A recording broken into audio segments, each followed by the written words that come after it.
Politicians and diplomats at the Munich Security Conference later today. More detail from the BBC security correspondent, Frank Gardner. Russia, Ukraine and the war on Europe's eastern borders were always set to dominate this conference. But now the perceived threat from Moscow has been brought into sharp focus. The sudden, untimely death in a Russian prison camp of President Putin's most prominent critic has provoked universal condemnation of the Kremlin here. Meanwhile, the questions over NATO persist. Can Europe defend itself if a future Trump presidency pulls the plug on American support? And a question close to Mr. Zelensky's heart: when is America going to release the $60 billion worth of aid that his country so desperately needs? The Ukrainian army says it has withdrawn from the key eastern town of Avdiivka to avoid being encircled by Russian forces after months of fierce fighting. Ukraine's commander-in-chief, Alexander Syrskyi, said he had acted to preserve the lives of his soldiers. The town is now almost completely destroyed. Donald Trump has been ordered to pay more than $350 million for unlawfully inflating his wealth to secure cheaper loans and insurance. A judge in the civil fraud case in New York also banned the former president from running companies in the state for 3 years. Mr. Trump, who's widely expected to be the Republican nominee in November's presidential election, gave this reaction from his Mar-a-Lago estate in Florida.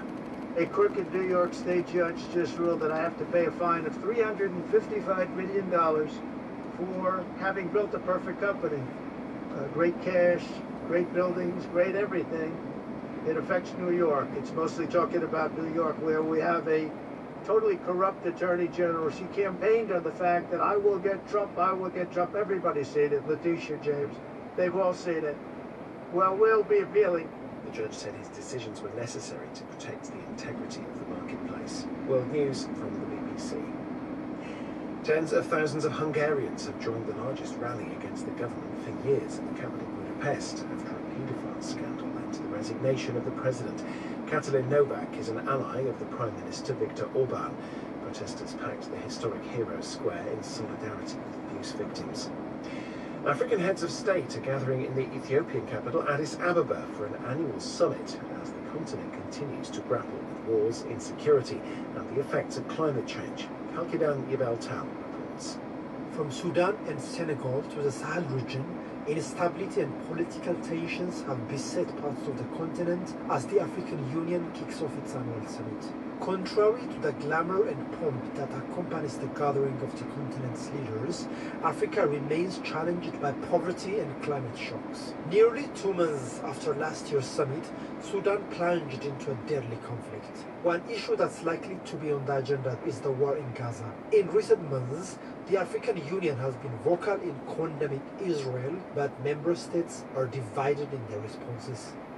Argentina's biggest trade union federation says it's considering calling a general strike over President Javier Milei's decision not to readjust the minimum wage. Mr. Milei said workers and employers should resolve the issue between themselves. Prices have been rising at a rate of more than 20% a month. Union leaders say that rampant inflation has corroded the real value of workers' pay. The Japanese Space Agency has launched its new flagship H3 rocket on a 2-hour test flight after years of delays and 2 aborted attempts. The agency hopes the H3's lower costs and greater payload capacity than its predecessor will help it win launch orders from global clients. Japan's first H3 launch a year ago was abandoned after ignition trouble left the rocket standing motionless on the launch pad. And that's the latest BBC News. Hello, you're listening to the newsroom from the BBC World Service. I'm Nick Qureshi. The time here in London is 5:06 GMT. In several European cities and beyond, mourners, many of them Russians, have come together to share their outrage over the announcement of the death of the jailed Kremlin critic Alexei Navalny. Prison officials said the 47-year-old opposition leader collapsed suddenly after taking a walk in a Siberian prison. Some crowds gathered outside Russian embassies chanting anti-Kremlin slogans, holding up signs and labelling Vladimir Putin a killer. In St. Petersburg, the supporters chanted Mr. Navalny's name. Navalny! Navalny! Navalny! Navalny! Zasтой war! The authorities in Moscow warned people against staging any public demonstrations. Dozens of residents in the Russian capital came to lay flowers at a monument honouring victims of political repression in the Soviet Union. These people in Moscow gave their reaction. I was see the news on my phone, and first my reaction was like, it's just a joke, it can be real. But then the news was coming more and more and more, and I was crying like for 1 hour. I was with my friends. I was broken. I really thought that it couldn't happen. Like, never. Alexei Navalny's death comes less than a month before an election that is bound to give President Putin another 6 years in power. With his assessment, here's our Russia editor, Steve Rosenberg. Even before today, these were very dark times for the Russian opposition. I mean, where are the main Russian opposition leaders right now? They've either fled into exile or they're in prison in Russia. Alexei Navalny himself, of course, was in prison. Now he's dead. And also keep in mind that ever since the full-scale Russian invasion of Ukraine, the Russian authorities have passed a whole string of laws, new laws, repressive laws, aimed at silencing dissent, silencing criticism of the authorities of the Kremlin and of the war in Ukraine. But I tell you what struck me most today, on what was a very dark day here in Russia, just chatting to some of those people who were laying flowers. I mean, despite their clear sense of shock, some of them said to me that despite everything, they still have hope that things could get better, that Russia does have a better future ultimately. It was as if they were clinging to this hope, like some sort of shaft of light in the dark. Steve Rosenberg. Well, international leaders who have blamed Vladimir Putin for Alexei Navalny's presumed death. President Biden's described it as more proof of Mr. Putin's brutality. Delegates at the Munich Security Conference gave Mr. Navalny's wife a standing ovation when she called on the world to unite and punish the Russian regime. The Kremlin has dismissed the international reaction as hysterical. Sergei Markov, a former Russian MP and supporter of President Putin, said he had two theories. One is natural, but also if he has such natural problems with his heart, low-level officers of the prison also would share some responsibility, because he have been moved to the Arctic zone as a punishment, where it was very cold, and it can influence his health condition. Our correspondent Will Vernon met Alexei Navalny on a few occasions while reporting for the BBC in Russia. How does he remember him?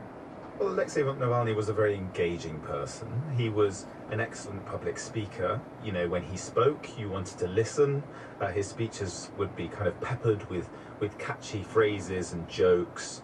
He maintained his sense of humour, didn't he? Right until when we saw him in that court appearance the day before the announcement of his death. He was still joking even then. And Navalny just spoke the truth. In a country where people are very used to being lied to, he just told it as it was. But most of all, he was courageous. And this is a word we've heard a lot from various world leaders who paid tribute to Alexei Navalny. And he displayed extraordinary courage throughout his life, in fact, and his political career, culminating, of course, with that fateful decision to return to Russia in 2021. This is after he'd been recovering in Germany from the poisoning. He made the decision to come back to Russia in January 2021. My colleagues and I were in the airport when he flew in, and he knew that he would almost certainly be arrested when he landed on Russian soil. Of course he was, but he still made that decision, and that was very brave. Can we read anything, Will, into the timing of this? As you said, we saw him joking just a couple of days ago in court. We know that elections are coming up in, just under a month?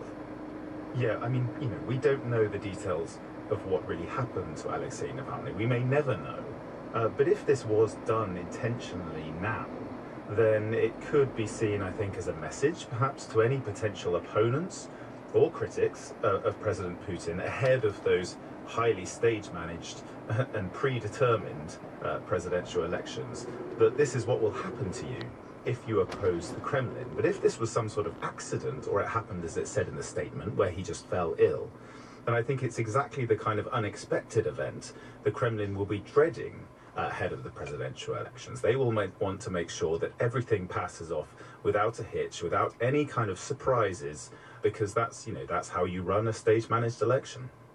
Will Vernon.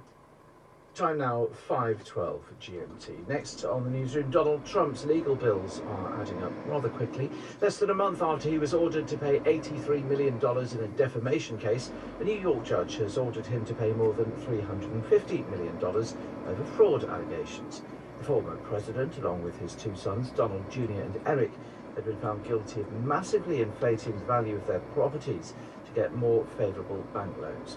Along with the fine, Mr. Trump has been banned from serving as a director of any New York corporation for 3 years. Speaking from his Mar-a-Lago estate in Florida, Donald Trump, who's the clear Republican frontrunner to be the candidate for this year's election, said the ruling was an example of election interference.